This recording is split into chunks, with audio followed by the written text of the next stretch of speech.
My daughter was fighting for her life in the ICU when my mother messaged me, asking me to bring cookies for my niece's school event. I responded, "I'm at the hospital." She shot back, "You always mess things up." I went numb. Then the doctor walked in and said, "About your mom." Hey folks, before we get into it, I've noticed our channel's been losing some steam lately. Subscribing is the easiest way to help us out. It's fast, costs nothing, and really boosts our amazing community. Let's dive into the story. My name is Sarah, and I'm 34. I'd love to say my life's been straightforward, but it's been anything but for years. I'm a single parent to a wonderful girl named Lily, who just turned 6. She's my everything, cheerful, full of giggles, the kind of kid who sketches stars on every scrap of paper and hands them to strangers just to brighten their day. I've raised her mostly alone since her dad left when she was an infant. I didn't care. She was all I ever wanted. I work full-time as a nurse in a children's clinic, balancing everything: school runs, late-night laundry, birthday cakes whipped up after long shifts. My life's a whirlwind, but Lily's laughter makes every chaotic moment worthwhile. But if there's one person who's never lightened my load, it's my mother. My mom, Deanne, has always offered a cold kind of affection, conditional, cutting, and often plain harsh.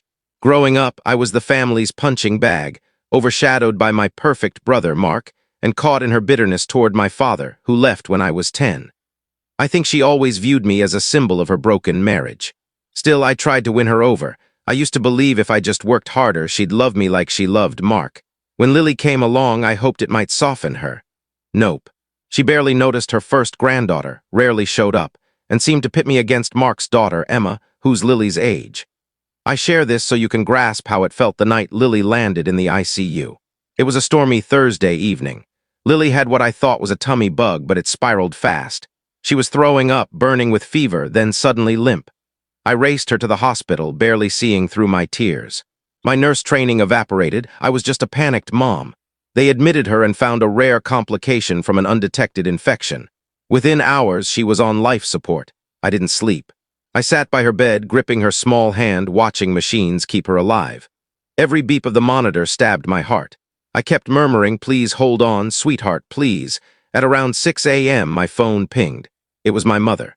I hesitated before reading it. "Mom, bring cookies for your niece's school event. I told the teacher you'd drop them off by 9. I stared, stunned. Cookies for Emma's event. Did she forget where I was, or worse, not care? I typed back, "I'm at the hospital. Lily's on life support." Her reply was instant. "Mom, you always spoil everything." Emma was counting on those cookies. Typical Sarah, I froze. I kept rereading her words, each one like a shard of ice in my veins. My daughter might not make it, and my mother was upset about unbaked cookies. I didn't reply. I just sat there, phone in hand, hollow. It felt like a knife to my chest, not just her words, but because it wasn't new. Yet this time it cut deeper. I was at my lowest, and she still found a way to point the finger at me. An hour later, a nurse tapped my shoulder, saying the doctor needed to talk. My pulse raced as I followed him, bracing for the worst. But it wasn't about Lily. The doctor's face was grave. He glanced at his chart, then at me. "Sarah, there's something else you need to know," he said. "Your mother was admitted here last night, too." I blinked. "What?" "She came in late," he said. "Heart issues. Likely a minor cardiac episode. She's stable now, resting upstairs. She named you as her emergency contact." The ground seemed to vanish beneath me. My mother, the same woman who just texted about cookies, was in this hospital with my daughter and hadn't said a word. I almost laughed, but it wasn't funny.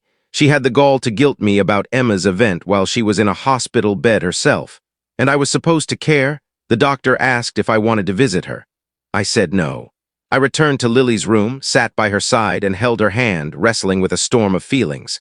I felt torn in two, by a mother who never truly cared for me and a daughter who needed all of me.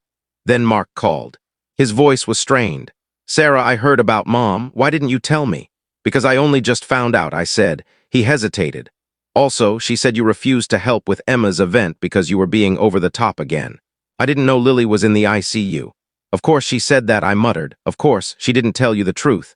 "Sarah, I'm sorry, I should have checked. How's Lily?" I broke down. I spilled everything: the infection, the life support, my fear. Mark was silent for a long time. "I'll be there soon," he said, and true to his word, he showed up. For the first time in years, I didn't feel so alone. Later that afternoon, I went to grab coffee from the hospital vending machine. On my way back to the ICU, I glimpsed my mother being wheeled down a hall. She didn't see me, but I saw her, pale, irritated, like being in the hospital was more of a hassle than a wake-up call. I didn't approach. I turned and walked away.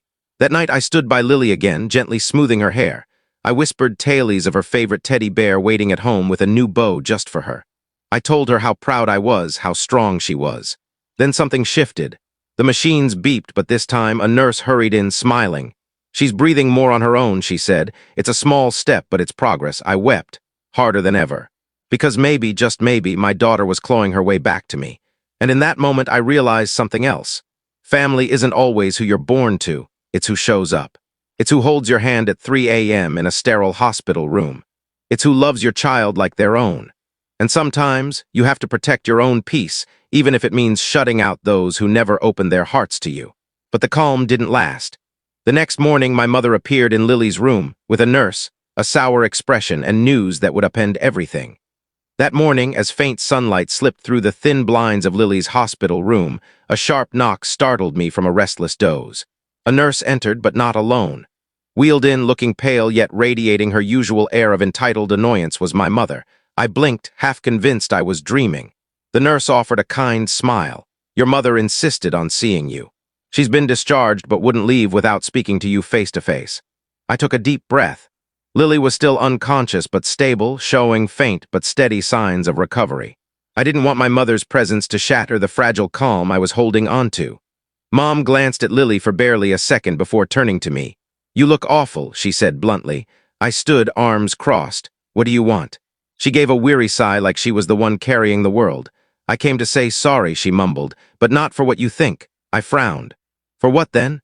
She shifted in her wheelchair, folding her arms like a sulky teen forced to apologize. "I shouldn't have texted about the cookies. I was stressed. Your brother was freaking out about Emma's school stuff and I didn't think it through. You could have just said no politely." I stared. "That was it? No worry for Lily. No acknowledgement of my pain? You didn't think it through?" I echoed, my voice shaking. "Lily was dying, on life support. And you blamed me for ruining a school event." Her face twitched, but she didn't look truly remorseful. "I didn't expect you to be so theatrical. You've always had a knack for blowing things out of proportion." There it was, that same dismissive tone, that same refusal to own up. I almost laughed. "You mean like when Dad left and you pinned it on me? Like when I graduated nursing school and you skipped it because Mark had a haircut? Or when Lily was born and you were too busy to visit?" "Sarah," she snapped, "don't drag up old wounds. I'm here now, aren't I?" I stepped closer, locking eyes with her. "You're not here for Lily. You're here to rewrite the narrative, to act like you showed up, like you cared." She flinched. For the first time, I saw a crack in her facade. "I know how you see me," she said softly. "You think I never loved you, that I always preferred Mark. Didn't you?" I whispered. "Even now, when I'm barely holding on, you toss me stones instead of a lifeline." She looked away. "I didn't know how to love you the way you wanted," she murmured. "You were always so sensitive, so different from me." I gritted my teeth. "Lily's sensitive too, but I love her with all I've got. I don't push her away for feeling deeply." Silence settled, broken only by the steady beep of Lily's monitor. Then my mother said something I never saw coming. "I wasn't ready to be a mom when I had you. I resented you for needing more than I could offer. And now I see I let you down in ways I can't undo." For a moment, the air felt different, like the earth shifted with truths finally spoken. But I'd waited my whole life for those words. And now hearing them, they felt hollow, too late, too practiced, like a line she thought would earn her forgiveness. I nodded slowly. "Thank you for saying it. But I don't need you to fix the past. I just need you to stay out of my present. Lily doesn't need this drama, neither do I." Her eyes widened. "You're cutting me out." I looked at my daughter, her chest rising and falling, stronger than yesterday. "I'm choosing her. I'm choosing calm. And if that means keeping you away, then yes, I'm cutting you out." She stared like I'd struck her, but I didn't care. For once, I wasn't trying to please her. I was shielding my child. Myself, the nurse returned to wheel her out. As they left, my mother glanced back one last time. "You'll regret this, Sarah," she said. I met her gaze with a strength I'd never shown her before. "No, I won't." After she was gone, I sat by Lily again. I didn't cry this time. I felt liberated. Mark arrived later with coffee and bagels. He glanced at me and raised an eyebrow. "You okay?" I nodded. "Yeah," I finally told her how I feel.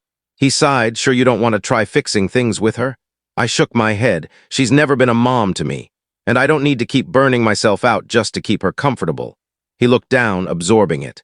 Then he gave a small smile. "Well, Lily's lucky. She's got a mom who's there." A few days later, Lily woke up.